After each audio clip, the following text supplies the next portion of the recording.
시청자 여러분 안녕하십니까? 센 경제 매거진의 곽동수입니다. 최근 서울시가 전세 안정 대책의 일환으로 재건축의 규제를 완화해주고 재개발 사업 중에 용적률을 높여주면서 재개발 재건축에 관심이 모이고 있습니다. 하지만 기존 집을 헐고 새롭게 짓는 거다 보니까 세금 면에서 볼 때는 확실하게 다른 점이 있는데 여기에 대해서 잘 모르시는 분들이 의외로 많더군요. 그래서 이번 주 센 경제 매거진에서는 점점 관심이 높아지고 있는 재개발 재건축에 관련된 세금 관련된 이야기를 좀 짚어보도록 하겠습니다. 더 빠르고 실속 있는 뉴스, 더 센 뉴스 시작합니다.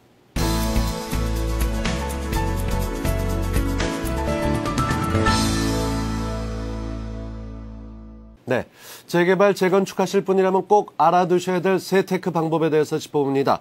서울경제신문 윤홍우 기자와 함께 자세히 알아보겠습니다. 어서 오십시오. 안녕하세요. 안녕하세요. 아무래도 부동산 할 때 제일 먼저 투자에서 걸리는 게 세금 아니겠습니까? 그러면서 볼 때 양도세를 빼놓을 수 없는데 양도세는 원래 양도 차익의 절반 정도 내는 거다. 대부분 이렇게 알고 있는데 이 세금 부과 기준이 달라서 재건축, 재개발하시는 분들이 좀 당황하시고 궁금해하는 경우들이 많다고요.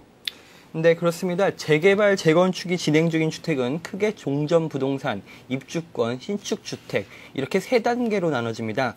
종전부동산은 재개발, 재건축이 진행되기 전 단계이고 입주권은 진행 중인 단계, 신축주택은 사업이 마무리된 그 아파트 완공의 단계를 뜻합니다.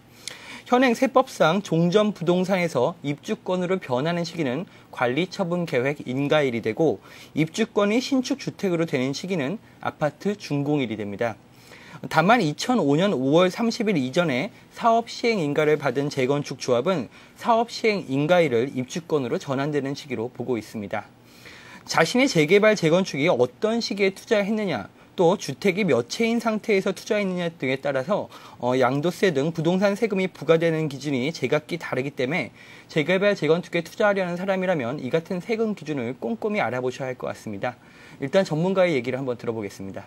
실수요자 입장에서는 상당히 이제 비과세 혜택이 크다든지 세금 혜택이 있는데 투자 목적으로 이제 집을 갖고 계신 분들은 이제 과세를 한다든지 때로는 중과세를 이제 이렇게 적용합니다. 그 구분 기준은 일단은 사업시행 인가 전에 1주택 이하, 집이 없거나 또 한 채 있다든지 이런 분들이 실수요자고 그 초과를 하여 이제 집을 갖고 계신 분들한테는 이제 투자 수요자로 봐가지고 이제 세금 과세를 해요. 따라서 일단은 우리가 투자를 하기 전에 투자 이제 수요자냐, 또 실수요에 따라서 이제 그걸 구분해 보시고 그게 맞는 이제 세금 이제 처리 방법이 틀립니다. 이런 걸 고려하셔서 이제 좀 결정하셔야 할 것 같고요. 네, 일단 재건축, 재개발에서 가장 많이 투자를 고려하는 게 입주권 아니겠습니까? 이 입주권 같은 경우 기존의 주택과는 다른 방식으로 세금이 매겨지죠? 네, 그렇습니다. 입주권은 2005년 12월 31일 이전과 이후로 구분할 수 있습니다. 2005년 말 이전에 관리처분 계획을 인가를 받아서 기존 주택이 입주권으로 전환되었거나 또 이 입주권을 취득했을 경우에는 이 입주권이 자신이 보유하고 있는 주택수에서는 제외됩니다. 하지만 2006년 이후에 관리처분계획 인가를 받은 입주권은 주택수에 포함되게 되는데요. 주택수에 포함되는 입주권을 살 경우 1가구 다주택 양도세 중과세를 낼 수밖에 없습니다. 네. 현재 시중에 나와 있는 입주권은 대부분 2006년 이후 관리처분계획 인가를 받았기 때문에 기존 주택 소유자들이 입주권 투자를 염두에 두고 있다면 이 점을 반드시 고려해야 될 것 같습니다. 네, 때문에 이렇게 세금 문제를 피해갈 수 없다면 양도세 비과세가 되는 조건들이 내가 해당이 되는지를 짚어봐야 될 것 같은데 그거 좀 알려주시죠. 네, 투자자들이 입주권에 투자할 때 가장 관심을 모으는 것은 역시 양도세 비과세 조건입니다. 주택 소유 유형별로 입주권에 투자할 때 양도세 비과세 조건을 보면요. 우선 재개발, 재건축 1주택만을 소유하고 있을 때 입주권 상태에서 양도할 경우 관리처분 계획일 인가일 현재 1가구 1주택 비과세 요건을 갖추고 있어야 합니다. 이 비과세 요건은 지역에 따라 조금씩 다르지만 3년 보유가 기본이고 서울이나 수도권의 경우 2년 거주 요건도 채워야 하는데요. 사업이 끝난 후 신축 주택을 양도하는 경우에도 1가구 1주택 비과세 규정을 똑같이 적용됩니다. 네. 다만 이때 신축주택의 보유기간은 취득일부터 양도일까지의 전체 기간이지만 거주기간은 이중 공사기간을 제외한 실제 거주한 기간만을 산정한다는 점을 명심해야 합니다. 무주택자가 입주권을 취득한 후 신축 주택이 된 후 양도할 때의 거주기간 산정 기준일은 입주권 취득일이 아니라 이 신축 주택 준공일이 된다는 것입니다. 그렇군요. 그러니까 보유 기간도 알아야 되고 실제로 실거주 기간, 요건도 잘 갖춰야 된다는 점에서 확인을 해봐야 될 텐데 1주택자, 뭐 별 문제 없겠습니다만 1가구 2주택자 같은 경우는 무조건 집이 두 채라고 해당되는 게 아니라 이런 조건을 좀 꼼꼼하게 살펴봐야 될 것 같은데 살고 있는 집이 재개발이나 재건축되는 경우도 있을 테고 또 한 채밖에 없었지만 이 입주권을 사는 경우도 있을 거란 말입니다. 이런 경우는 어떻게 됩니까? 네, 1가구 2주택 보유 물건 중 1주택이 재개발, 재건축 사업으로 진행될 경우 해당 물건의 관리처분 계획 인가일이 2006년 이후라면 입주권도 주택수에 포함되기 때문에 입주권을 양도하든 일반 주택을 양도하든 똑같이 비과세 양도세 적용을 받을 수가 없습니다. 네. 신축 주택으로 완공된 후에도 1가구 2주택이 되므로 먼저 양도하는 주택은 과세가 됩니다. 이때는 양도세를 피할 방법은 없습니다. 다만 기존에 1주택만 소유한 사람이 입주권을 취득한 후 기존 주택을 팔 때에는 일정 요건을 만족하면 비과세가 될 수 있습니다. 이때의 비과세 요건을 보면요. 일단 기존 주택이 보유 및 거주 요건을 충족해야 하고요. 신축 주택 완공 전 또는 완공 후 2년 내에 기존 주택을 팔아야 하고 또 신축 주택 완공 후 2년 내에 해당 주택으로 세대 전원이 이사해서 1년 이상 거주해야 합니다. 그렇습니다. 그러니까 양도세를 어쩔 수 없이 부과받는 경우에는 어떤 집부터 어떻게 팔아야 되는지도 한번 생각을 해보셔야 될 것 같고 그리고 이게 입주권을 취득한 경우에 비과세 요건을 갖추기 위해서 노력하셔야겠다라는 말씀드립니다. 이 정리가 좀 되는 것 같긴 한데요. 1가구 1주택자들이 사는 집에서 이 재건축 재개발이 일어나서 어차피 공사 기간 동안은 어디 딴 데 가서 살아야 되는 거 아니겠습니까? 이럴 땐 또 어떻게 됩니까? 네, 그 같은 상황을 고려해서 재개발, 재건축 투자에서는 대체주택이라는 개념도 생겼습니다. 네. 이것도 꼭 알아두시면 좋은데요. 1가구 1주택자가 보유주택이 재개발, 재건축 될 경우 사업 시행 기간 동안 거주하기에 다른 주택을 살 때 이 주택을 대체주택이라고 부릅니다. 일정 요건을 갖추고 있다면 대체주택을 양도할 경우에는 양도세 비과세 요건이 마찬가지로 적용되는데요. 대체주택의 비과세 요건은 재개발, 재건축, 사업 시행 인가일 이후 대체주택을 취득해서 1년 이상 거주를 했으며 주택 완성 후 2년 내에 세대 전원이 이사해 1년 이상 거주하고 재개발, 재건축 주택이 완성되기 전 또는 완공 후 2년 내에 대체주택을 양도할 때만 성립될 수 있습니다. 네. 그러니까 이 대체주택을 가졌다가 혹시라도 투자 목적으로 잘못하다 보면 면세받을 수 있는 걸 세금을 내야 되는 경우도 생기니까 꼼꼼히 좀 짚어봐야 될 것 같습니다. 지금 양도세에 대해서 알아봤는데 이 세금 관련 지식이 있더라도 언제 어떤 시기에 투자를 해야 수익을 올리기 좋은지 이런 점에 대해서도 정보를 좀 주시죠. 네, 재건축은 다양한 사업 추진 단계로 나눠집니다. 그 사업 추진 단계를 한번 보면 정비구역 지정, 안전진단, 추진위원회 구성, 조합 설립, 사업 시행 인가, 관리 처분 계획, 이주 및 철거, 착공 및 준공 등 매우 다양합니다. 지금까지의 여러 재건축 사례를 살펴보면요.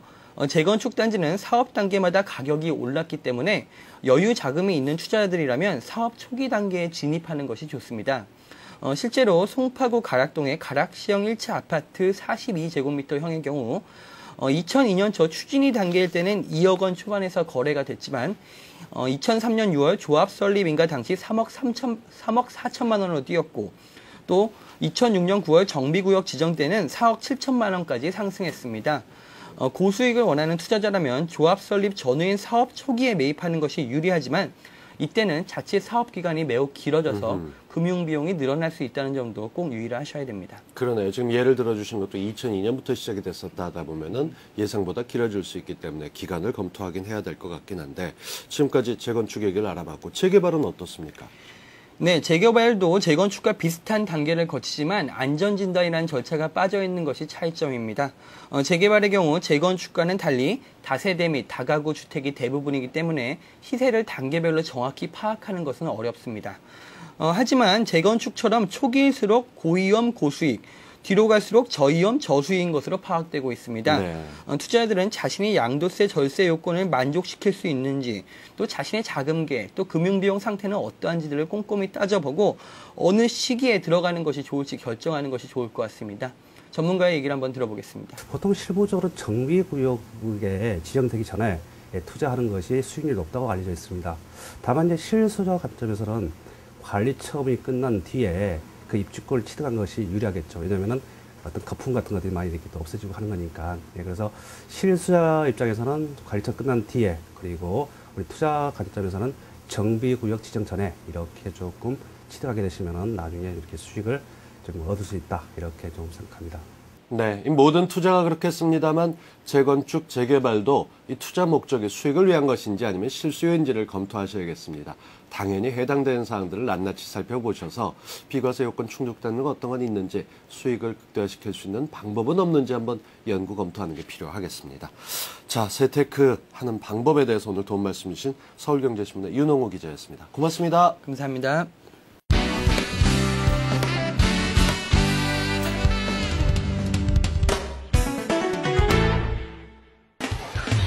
즐거운 명절 추석. 하지만 이맘때면 스트레스 쌓이는 분들. 아무래도 집에서 음식하고 시댁 가서 음식하는 게 제일 힘들겠죠? 할 일은 태산이고요.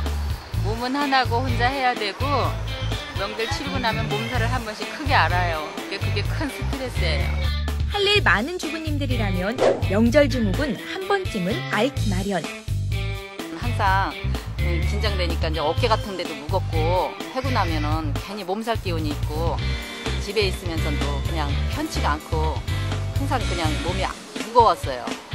하지만 덕을 알고 나를 알면 백전백승. 더 이상 명절이 두렵지 않은 나만의 명절나기법. 명절 증후군 제로에 도전한다. 명절 전후로 주부 손님 모시기에 눈코 뜰 새 없는 곳. 단체로 몸매 관리하러 온 건 아닌 듯한데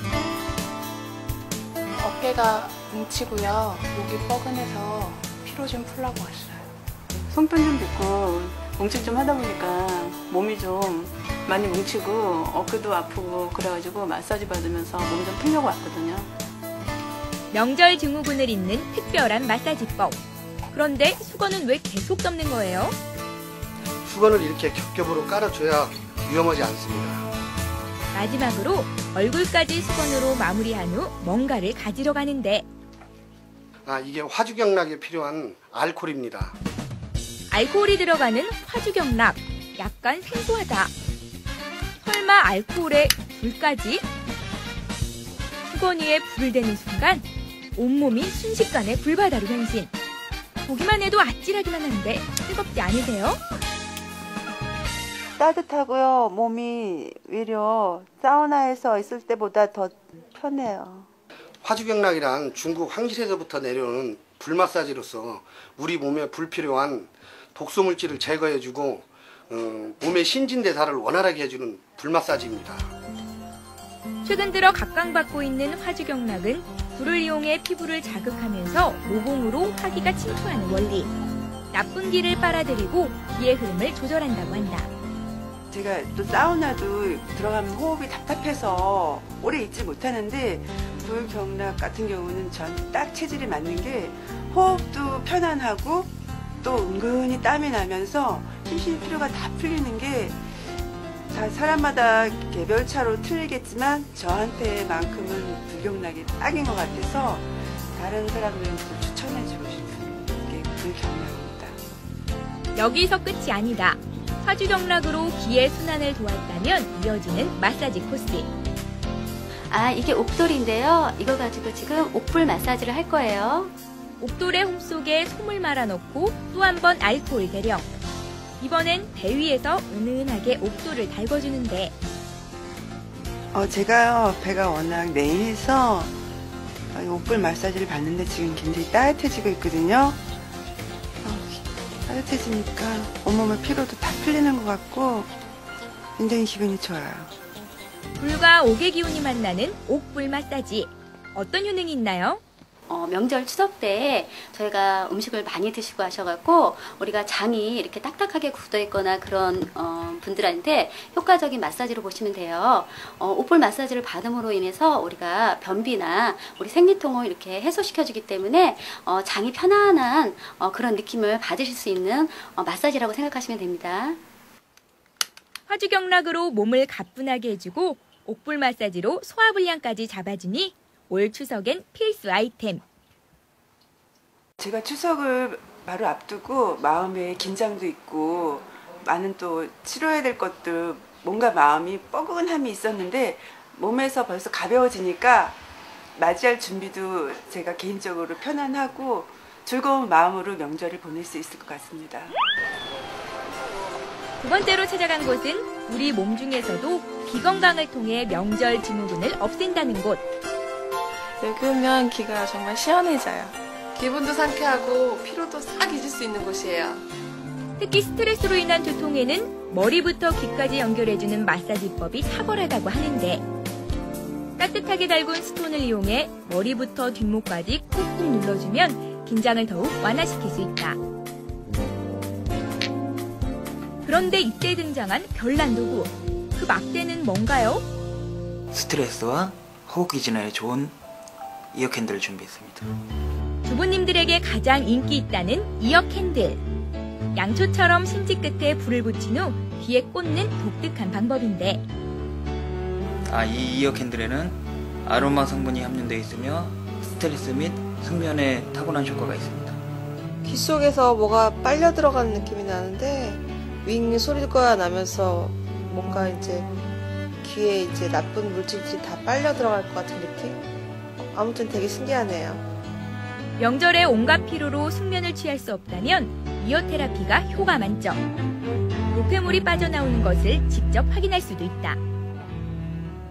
이 고객님은 지금 몸이 상당히 안 좋으신 겁니다. 원래 가루 성분하고 색깔이 밝을수록 좋은 건데 너무 어두탁하면서 찐득찐득하게 나와서 많이 몸이 안 좋으신 것 같습니다. 자주 받아야겠네요. 귀에서 막 저런 게 나올 거 깜짝 놀랐어요, 정말. 여기에 마무리로 이어지는 명절 증후군 타파법. 인디언 헤드라 불리는 인도 전통의 아로마 오일 마사지는 두통과 스트레스로 인한 탈모에 효과가 있다. 굉장히 막 목 뒤부터 시원한 느낌? 그리고 이제 이어 테라피 같은 경우는 그 귀 속에서 뭔가 이물질이 싹 빠져나오는 느낌. 굉장히 시원하고 눈 시야가 일단 맑아졌어요. 명절 준비하면서 많이 긴장도 되고 스트레스도 쌓이고 근육도 많이 뭉쳐 있었는데요. 피로를 싹 풀고 연휴 끝나고 출근도 잘할 수 있을 것 같아요. 그렇다면 명절 증후군 예방법은 없을까? 추석을 앞두고 특강을 펼치고 있는 한 요가 학원. 추석 스트레칭 지금부터 따라해보세요. 꽉 막힌 도로에서 보내는 시간이 반나절 이상이라면 그게 막히지. 이럴 때 하는 생활 요가법. 추석날 좁은 차 안에서 하실 수 있는 스트레칭 방법은요. 장시간 운전하시는 분들 따라해보세요. 손바닥으로 머리를 감싸고 옆으로 그리고 앞으로 방향을 바꿔주며 목을 당겨주면서 목의 근육을 풀어주고요. 어깨 운동을 위해 팔꿈치를 90도로 굽히고 반대쪽으로 팔꿈치를 감싼 후 힘껏 당겨주세요. 배와 허리를 내밀어 척추를 곧게 세워주며 마무리. 하체 운동은 운전석에 앉아 다리를 쭉 뻗은 상태에서 발목을 펴고 돌리기를 반복. 장시간 운전길의 피로를 한층 덜어주겠죠? 산처럼 쌓여가는 설거지거리. 구동자세로 서 있는 것만으로도 주부들은 괴롭다. 설거지 하실 때도 이런 동작으로 해주시면 됩니다. 설거지 후에 오는 통증을 막기 위해 수시로 몸을 움직이는 게 필수. 어깨를 모아 올렸다가 단숨에 내리기를 반복해주고 양팔을 펼쳐 흔들어주어 근육을 풀어줍니다.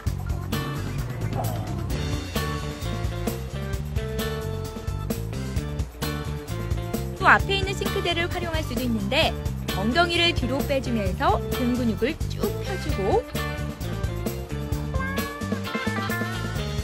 한쪽 다리로 서서 다른 쪽 다리를 빼주면서 다리 근육을 늘려주는 자세는 힙업도 도와 몸매를 가다듬을 수 있어 일석이조. 마무리는 차렷 자세로 제자리 걷기.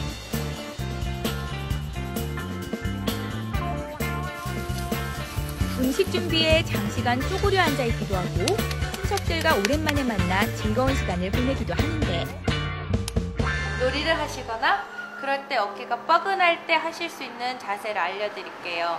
자, 어떻게 하시냐면 위, 아래, 좌우로 8번씩 움직여줄게요. 양손은 무릎 잡고요. 시작합니다. 하나,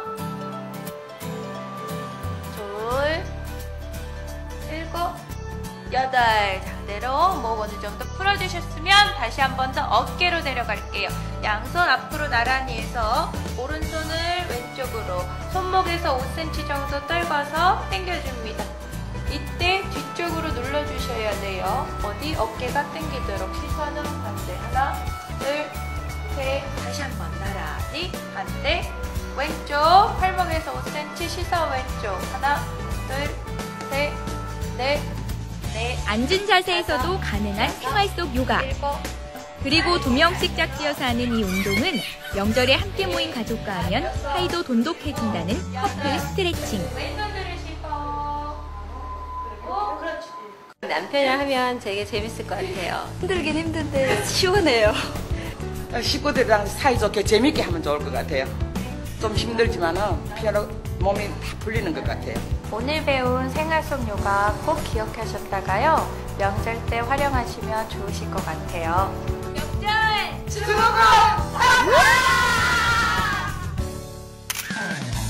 기분 좋은 민족 대명절 추석. 즐거운 마음만큼 몸까지 가뿐할 수 있다면 그보다 더 좋을 수 있을까? 올 추석에는 나만의 건강 비법으로 명절 증후군 과감하게 날려보세요.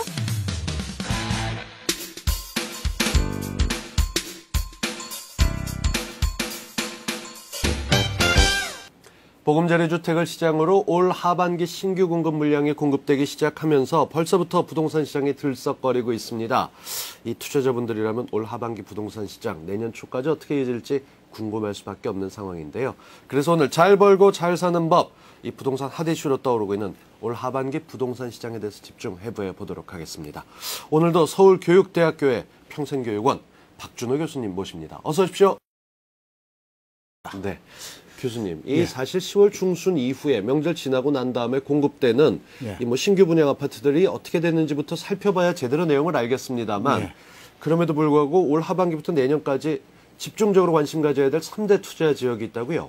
제일 크다는 건 아무래도 수도권이 이제 제일 큰 이슈가 될 것 같고, 그 다음에 이제 두 번째는 이제 그 이명박 정부에 의한 그 초광역권 개발 계획에 의해서 우리가 이제 보편적으로 이제 봐보면은 4대강 유역 개발 사업과 특별히 그 연안권 개발 사업이라고 있습니다. 이제 금년 말에 그 개발 계획이 이제 완전하게 나오게 되는데 이제 이 두 가지를 이제 봐야 되고 세 번째 이제 봐보면은 그 첨단 복합단지하고 이제 그 다음에 아마 제가 추정하기에는 이제 강원도 쪽으로 이제 그 지금 그 구상을 하고 있는데 경제 자유구역 요 세 가지를 이제 금년도와 내년 상반기까지의 중요한 이슈로 봐야 될 것 같습니다. 물론 이제 그 지역에서 가장 이슈가 될 거는 금년 말 정도에 이제 새만금 지역이라고 이제 또 봐야 될 것 같습니다. 네.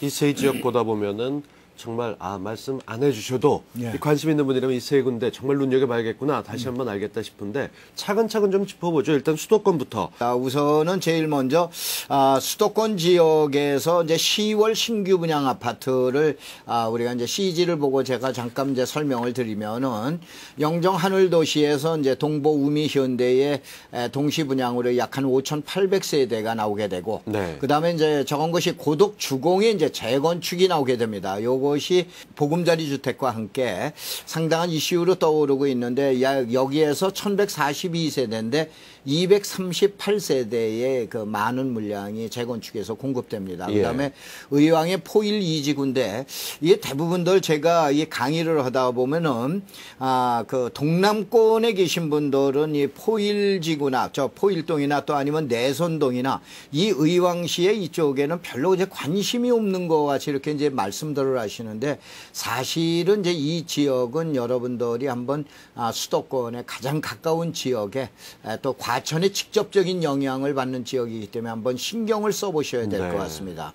그다음에 이제 그 최근에 그 진접 신도시와 함께 그 급격하게 부각되고 있는 별내의 그 A10지구하고 그다음에 이제 광교의 A2지구가 있는데 여기서 이제 호방건설에서 1360세대라고 우리는 이제 대규모 단지가 나오게 되겠습니다. 10월 분양 아파트 살펴볼까? 11월은 어떻습니까? 11월에 신규 분양 아파트를 잠깐 보면은 아무래도 또 보면은 금년 상반기에 커다란 이슈로 올랐던 흑성 뉴타운의 그 재개발 6구역이 되겠고, 네. 그다음에 이제 별내와 광교와 흑석에서 또 동부건설에서 약 한 그 179세대가 그 뉴타운에서 공급이 됩니다. 그다음에 특이한 것은 왕십리 뉴타운 2구역에서 포스코에서 474세대 전 세대를 이번에 분양을 하게 되겠고, 예. 12월 달에 신규 분양 아파트로서는 이제 흑석 4구역.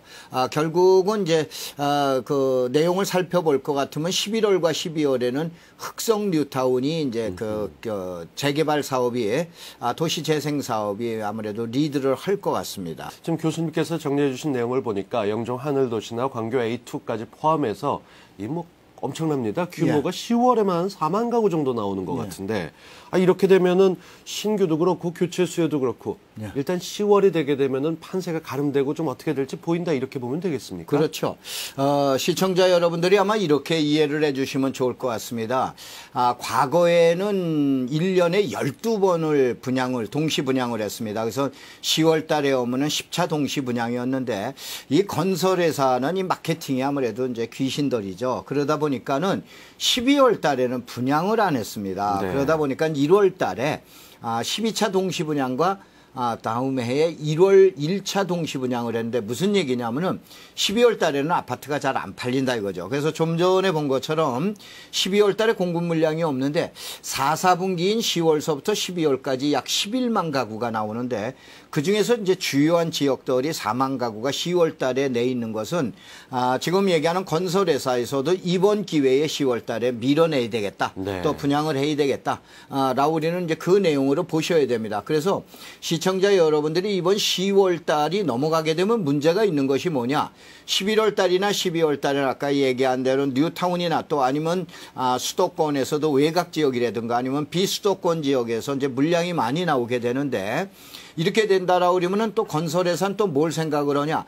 내년 2월 11일이면 사실은 1월 달까지 뿐이 분양을 못 한다는 얘기인데, 유의하실 거는 이 방송을 통해서 누누이 말씀드린 대로 내년 2월 11일 이전까지 분양을 해야 되는 이유는 두 가지 이유인데, 첫째는 양도소득세를 감면을 받을 수 있고, 그 다음에 그 전매 제한을 완화를 받을 수 있습니다. 네. 그래서 시청자 여러분들도 또 분양받으려고 그러는 분들도 결국은 내년 1월까지 분양을 받아야 되는데, 그래서 10월 달에 물량이 많이 몰리게 된 겁니다. 그래서 이제 이 주요한 지역을 제가 CG를 보고 여러분이 한번 관심을 가지시고, 그 다음에 인터넷을 통해서 여러분이 위치나 또 그러한 내용을 이제 점검을 해 보시기 바랍니다. 제일 먼저 나오는 것은 광교의 A2와 그 다음에 A9 지역에 나오는 이제 호반하고 삼성건설에서 나오는 이제 그 약 한 1100세대 정도의 그 물량이 나오게 되는데, 여기 이제 특이한 건 중대형이 많이 포진돼 있다는 얘기입니다. 그 다음에 이제 고양 삼성지구에서 이제 호반건설에서 그 나오는데, 요거는 이제 85평방미터로 이제 우리가 보통 얘기한 국민주택 규모가 되겠고, 그 다음에 별내지구에서 나오는 것이 요번에 중대형이 또 여기서 나오게 됩니다. 이 중대형을 많이 쏟아내는 이유 중에 하나는 지금 얘기하는 진접지구나 이런 데에서 뉴타운이 되기 때문에, 네. 건설회사는 결국은 대형을 져야 이제 수익이 그렇죠. 많이 남으니까는 이렇게 나오게 되고, 가장 또 특이한 거는 한강 신도시가 현재 수도권 제1 외곽순환도로 제2 외곽순환도로에서는 하늘 신도시를 제외하고는 현재 분양 가격이 제일 쌉니다. 그런데 약 한 900만 원에서 1000만 원 내외 정도로 나올 거로 추정되는데, 여기에서도 자그마치 약 한 거의 3000세대 정도의 물량이 10월 달에 나오게 됩니다. 이제 또 한 거 본 거는 보통 얘기하는 인천 경제 자유구역이다라고는 영종과 청라와 또 그 하늘 신도시 송도 지구에서 이와 같은 이제 물량이 이제 대량 공급이 되겠습니다. 네, 영종, 뭐 청라, 송도까지 10월에 분양 물건들 이렇게 내년 2월에 마감을 앞두고 좀 편하게 할 수 있게 건설사도 건설사 나름의 생각이 있을 것이고, 그렇죠. 투자자도 투자자 생각을 하다 보면 이게 경쟁이 엄청나고 이 눈치 보기도 치열할 것 같습니다. 그러면 문득 떠오르고 지금 한번 또 관심 가져야 되는 게 4대강 유역 아닌가 싶은 생각도 듭니다. 어떤가요? 예, 아무래도 시청자 여러분들이 그동안에 아마 투자를 특별히 토지 투자, 비수도권에서 아무래도 주택 투자라고 그러는 것은 얘기할 수가 없죠. 이제 수도권은 아무래도 주택 투자가 지금 얘기하는 이슈를 이룰 거고, 그 다음에 이제 비수도권에서는 아무래도 이제 땅이라는 개념으로 가야 되는데, 이 토지라고 그러는 건 이제 뭐 잘 아시는 대로 뭐냐면 정책이라는, 또 정책이라는 것은 결국은 개발이다라고 그러는 그 이제 등식이 성립이 되는데, 이거에 의해서 집가 상승률이 이제 높게 나타납니다. 그러면은 현재 참여정부하고 이명박 정부의 이제 특이한 것은 수도권이 너무 과밀화되니까 수도권에 대한 분산 정책으로 해서 나와 있던 것이 5+2 경제권 개발 계획입니다. 요것을 이명박 정부에서는 초광역권 개발 계획입니다. 그래서 이 초광역권 개발 계획을 보면 가장 깊은 이슈는 사실은 연안권 개발하고 그다음에 4대강 유역 개발입니다. 그래서 이 이슈를 보시고 아까 얘기한 대로 그랬다고 대한민국 전체에 있는 비수도권의 땅값이 올라가는 것은 아니지만은 바로 특수한 지역의 토지 가격은 수도권보다도 더 수도권 부럽지 않게 더 많은 상승률을 보이고 있습니다. 그래서 한번 여러분들이 시청자 여러분들이 CG를 한번 보면서 이해를 좀 쉽게 설명을 드리겠습니다.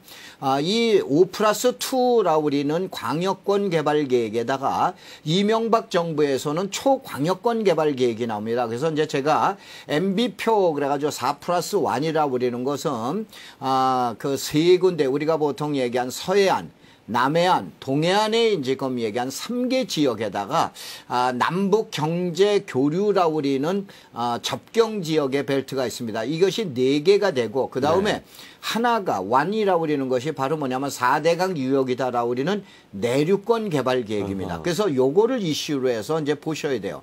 그래서 최근에 아마 여러분들 이런 얘기를 많이 들으셨을 겁니다. 뭐 지리산에 케이블카를 놓는다, 뭐 한라산에다 케이블카를 놓는다, 또 뭐 호텔을 짓는다라고 우리는 이런 얘기들이 바로 뭐냐면은 가장 중요한 것이 이와 같은 초광역권 개발 계획에서 제일 먼저 연안권을 개발하려고 그러면 관련된 법령을 개정해야 됩니다. 그래서 이제 자연공원법을 개정을 하고 그 다음에 자연환경 보존 지역에서의 행위 제한을 완화를 시켰고 그 다음에 여러분들이 이제 서해안 쪽에 가면은 많이 이제 지금 얘기하는 규제로 되고 있는 것이 수산자원 보호구역입니다. 이 부분에 대한 내용도 많이 지금 이제 해제를 이제 규제를 완화시켰습니다. 그 다음에 이제 이 연안권에 대한 그 개발과 내륙권에 대한 개발 계획은 제가 한번 요 도표에서 이제 또 한번 저 설명을 한번 드리겠습니다. 이 연안권 개발 계획이다라고 그러는 건 서해안 벨트, 남해안 벨트, 동해안 벨트인데 이것은 아마 제가 금년 초에 우리 서울경제TV에서도 이제 설명을 드렸는데 이것이 현재 썬벨트에 대한 일부의 개발 계획이 정부에서 발표를 했습니다. 대신 이제 서해안 벨트라고 우리는 골드 벨트와 그다음에 동해안 벨트라고 우리는 브루 벨트가 이제 조만간에 10월, 11월 달에 나올 예정입니다. 이거에 의해서 현재 집가가 또 가장 많이 얘기를 했던 게 금년 2월 달에 아마 제가 보면은 여기에 대한 내용을 회자를 했는데 가장 또 관심을 안 가졌던 지금 얘기한 고창 지역이라든가 이러한 지역의 토지 가격이 지금 급격한 상승을 하고 있습니다.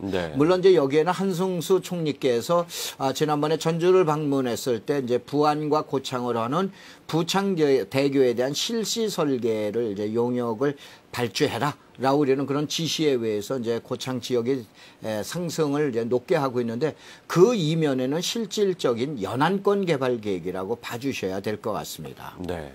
자, 이렇게 수도권도 알아봤고 특별 지역들도 알아봤습니다. 짚어주신 세 군데 가운데서 이 의미 있는 두 곳을 짚어봤으니까 나머지 하나, 이 새만금 쪽도 알아봐야 되는 거 아니겠습니까? 새만금은 여러분이 이렇게 생각하십시오. 현재 우리나라 서울의 1.5배고 여의도의 약 한 8배 정도 규모로 제가 알고 있습니다. 뉴욕의 그 맨하탄의 약 한 5배 정도의 규모라고 그러는데 5,000년 대한민국 역사에서 가장 커다란 유일무이하게 나오는 그 대역사로 보셔야 됩니다.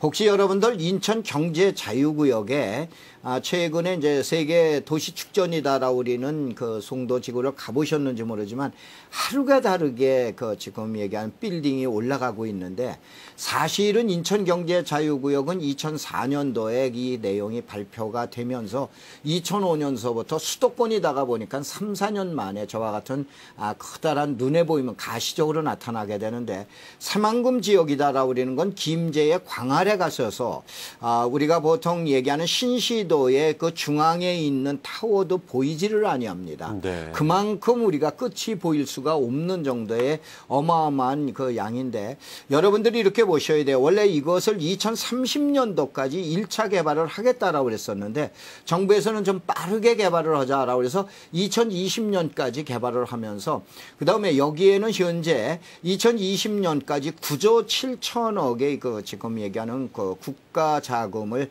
여기다가 그 투여합니다. 이러면서 새만금은 특이하게 이 경제자유구역이 국무총리실로 지금 얘기하는 네. 산하로 배정이 돼 있습니다. 이렇게 되다 보니까 이 새만금에 대한 가치는 현재까지는 그 여러분들이 기본적으로 이렇게 정해 놓으세요. 결국은 새만금이 살 수 있느냐 없느냐는 사실은 군산의 비용도 주변에 군산 산단에 누가 들어가느냐, 3단지에 누가 들어가느냐, 또 아니면은 그 부안 쪽에 뭐 예를 들어서 골프장이 어떻게 되느냐, 또 아니면은 그 아랍계 계열에서 호텔을 짓느냐 않느냐, 이것이 가장 중요한 이슈는 아닙니다. 네. 새만금이 개발이 되려고 하려면 제일 먼저 그 신시도 바로 밑쪽에 있는 새만금 항이 어떻게 개발되느냐 이슈였는데 네.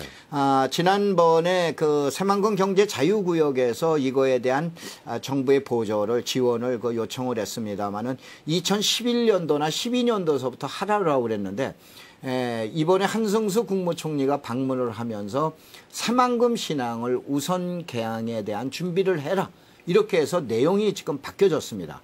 그래서 시청자 여러분들이 보시는 거는 군산이라는 건 산업단지와 그 다음에 부안이라고 그러는 것은 이제 관광도시가 되고 결국은 김제라고 그러는 지역은 배후 지원단지로 또 지원시설에 대한 그 지금 항만 지원시설에 대한 단지로 이제 여러분이 그 정리를 해 주시면 됩니다.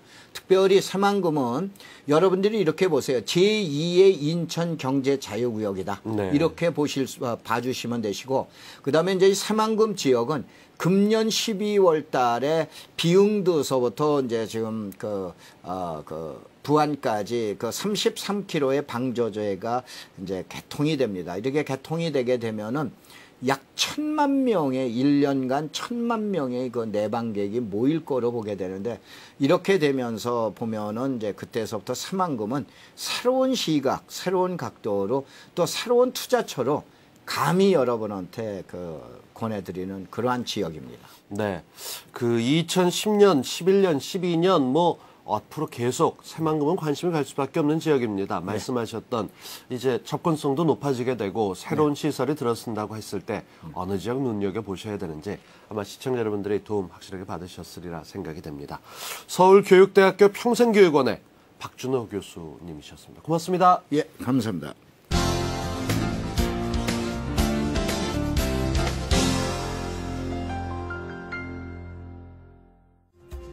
국내 최초로 약국과의 쇼핑숍 시스템을 창안, 탁월한 윈윈 전략으로 연간 매출 1,000억 원, 창립 이래 100배 성장이라는 눈부신 성과를 기록한 기업이 있다.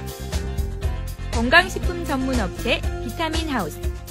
성별, 연령, 흡연 여부에 따라 소비자들의 다양한 수요를 충족시킬 맞춤형 비타민을 개발하며 비타민의 차별화를 시도했고 상담 영양사 제도까지 도입, 고객 만족도를 높이며 전국 4천여 개의 약국과 병원을 가맹점으로 두고 있다. 또한 백화점과 홈쇼핑, 온라인 쇼핑몰까지 사업의 영역을 넓혀가는 가운데 최근 바이오 산업 분야 우수기업으로 선정되는 등 큰 영예를 안았다는데 전국의 웰빙 바람을 일으키고 있는 비타민하우스의 김상국 대표를 퍼스트클래스에서 만나보자.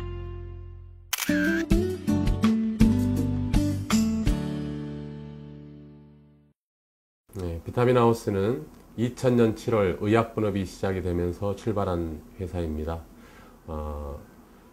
의약분업이 시작이 되면서 샵인샵이라는 아이디어를 내서 약국에 상담 영양사 제도를 도입을 해서 그 상담 영양사가 약국에서 각 질환별 무료 식이요법 상담을 통해서 그 질환에 맞는 비타민 및 건강기능식품을 권해서 환자 및 고객을 케어하는 그런 컨셉으로 출발한 회사입니다. 그 유통 중에서 가장 어렵다고 하는 약국 및 병원 유통, 그 다음에 백화점 유통을 확보했다라는 겁니다. 약국 채널을 약 2,800군데 가맹점을 확보를 했고 병원 유통은 1,600군데 가맹점을 확보를 하게 되었습니다. TV 홈쇼핑에서 8년 동안 비타민하우스를 방송을 하고 있다는 게 다른 회사하고 큰 차별화된 점이라고 할 수가 있습니다. 비타민하우스가 가지고 있는 제품의 특징은 첫 번째, 아주 맛있게 만들어서 남녀노소 누구나 섭취할 수 있게끔 만들었다는 점이고요.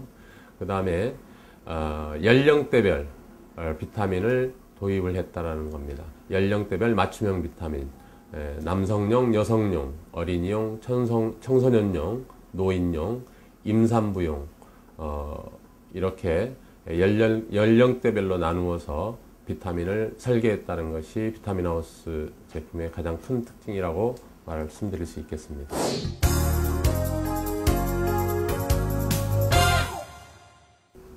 비타민하우스가 샵인샵으로 출발하게 된 배경은 미국이나 캐나다, 호주 같은 그 선진국에서는 비타민 및 건강기능식품이 건강기능식품 전문 매장, 로드샵에서 판매가 되고 있습니다.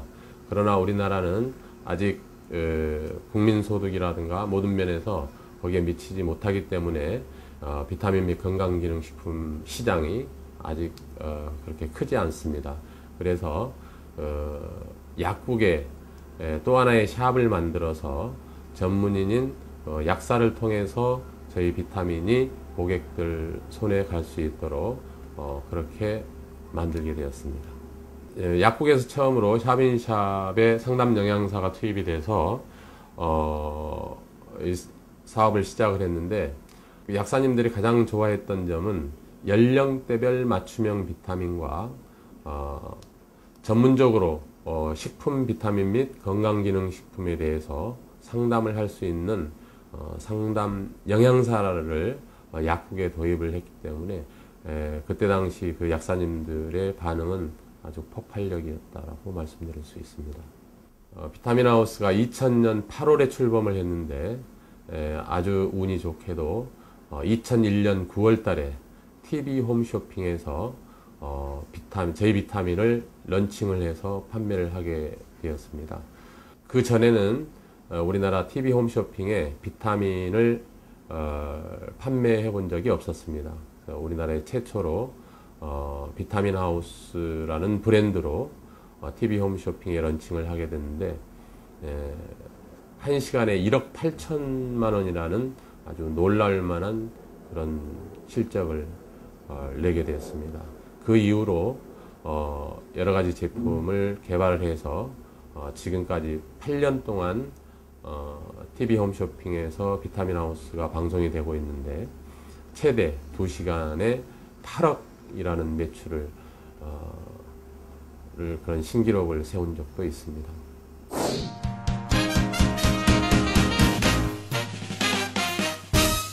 얼마 전 저희 비타민하우스가 우리나라 신성장 동력 기업 중에 바이오 분야, 건강기능식품 분야에서 신성장 동력 기업으로 선정이 됐습니다. 2000년도에 건강기능식품, 비타민 및 건강기능식품으로 시작을 해서 첫 해년도에 약 10억의 매출을 했었는데, 만 9년 만에 소비자가 기준 연 1000억의 매출을 달성을 했고, 그 다음에 앞으로 10년, 20년 후에 비타민 및 건강기능식품 시장이 지금의 50배 정도로 성장할 걸로 생각을 하고, 그 성장함으로 인해서 새로운 일자리를 창출하게 되고, 그 다음에 국민들의 어떤 건강을 지키는 그런 회사로 판단되었기 때문에 저희 회사가 신성장 동력 기업에 선정이 됐지 않았나 그렇게 생각을 합니다. 뭐 특별한 경영 철학은 없습니다. 그러나 제가 제일 좋아하는 말이 있습니다. 24시간 식지 않는 열정으로 24시간 가슴 뛰는 삶을 살아라. 저를 비롯해서 저희 모든 직원들이 이러한 마음, 이러한 정신을 가지고 열심히 일을 하게 되면은 다른 회사보다 아주 좋은 회사, 멋진 회사를 만들 수 있다라고 생각을 합니다.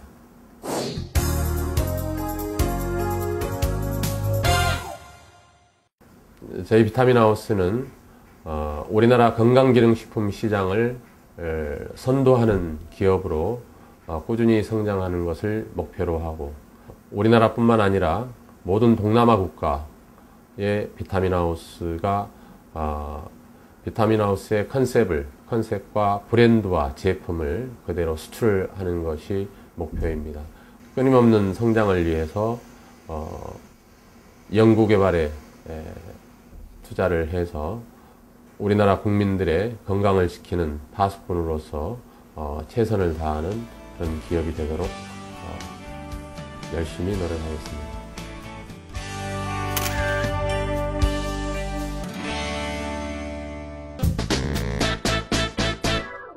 네, 돌아보면 벌써 지난해 추석 연휴 마지막 날이었습니다. 리먼 브로더스가 파산하면서 이 새로운 시대, 2000년대 들어서 예상치 못했던 세계 경제 대공황이 시작됐다, 이런 얘기를 했습니다. 하지만 시간이 빠르게 흐르고 지금은 어떻게 이 경제 불황을 벗어나는 출구 전략을 짜야 될 때냐, 이렇게들 이야기하고 있습니다. 뭐 한국 경제가 가장 회복이 빠르다, 이런 얘기 들으면서 이제 다 끝난 거 아니야 하시는 분들 계시겠습니다만, 주변 살펴보면 아직 그렇게 단언하기는 어려운 것 같습니다. 오랜만에 가족, 친지들과 함께 명절 보내시는 거 편안하고 즐거운 시간 보내시고요. 혹시라도 기운 빠져있고 어려워하는 분들 있으면 격려도 좀 해주시기 바랍니다. 저는 명절 끝나고 뵙겠습니다. 즐거운 추석 보내십시오. 시청자 여러분 고맙습니다.